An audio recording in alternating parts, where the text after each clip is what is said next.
one of the things that earlier stage founders have been talking a lot about is this, there's the innovator's dilemma with the larger organizations that we're all aware of, right? This one seems a little bit different, right? Microsoft has had some good wins on the AI front. They've benefited from it, and they've taken a very partnership type of approach to it.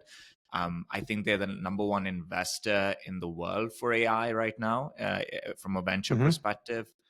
So it's interesting how that plays out. We know the pros and cons of the larger companies. The con of the smaller company is the data. And it is, Mark, you've spoken about how data acquisition is something that these startups are a muscle that they're going to have to develop and flex. Is that a muscle that the startup has to develop and flex? Is that a muscle that VC firms should be developing internally and saying, okay, if you take our money, we've developed this data, consortium, let's say, you get access to it and you get access to it. How has your thinking evolved on this concept of data acquisition? Where is this at in the ecosystem? Yeah, I think it is critical. I have spoken about this, in the SaaStr speech and then beyond, which is, this is a piece that's really different than the internet, adoption. Was like data is a cornerstone of this, and access to proprietary data that's high quality. So I just think this becomes an important function in the organization.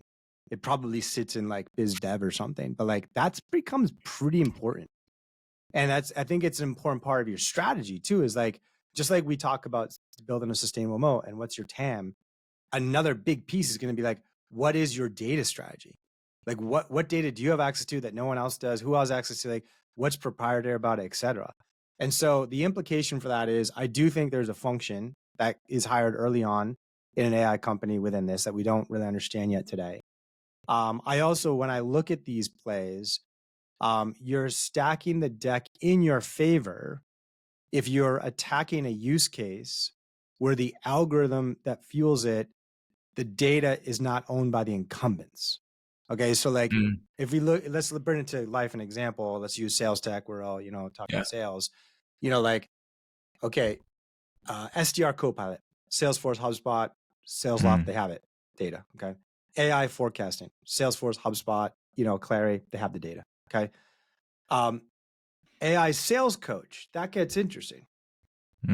Okay, because like basically to build that, you need millions of hours of a manager coaching a rep and the outcome of that coaching. Who has that? Oh, there's that firm, Sam, Replays. So there was a services company that was doing this as a services play, actually, Mark. And so they would basically, I think, work with gone customers mainly. And it was like, oh, you have the recording, but wait, when I should give you the coaching. But now when the AI thing came up, they're like, we have all this coaching stuff, data that we've been holding on to. Let's combine the two and productize it. So it's this unique thing that this services company had, but there wasn't a product company in the market. Yeah, exactly. And right? I think like, so that's interesting, right? Like as if you're an entrepreneur, like what are the use cases that are super valuable that the incumbents don't have the data? You're stacking it in your favor. There's a little more of an equal playing field. And the other thing is like, what are some super boring legacy companies that have really valuable data but could never attract an engineer? Credit bureaus, grocery stores. You know what I mean? Like these, and like, do these businesses in the future, Bradstreet, in the next 10 years, is the business of licensing that data to AI companies a much bigger business than their current business today?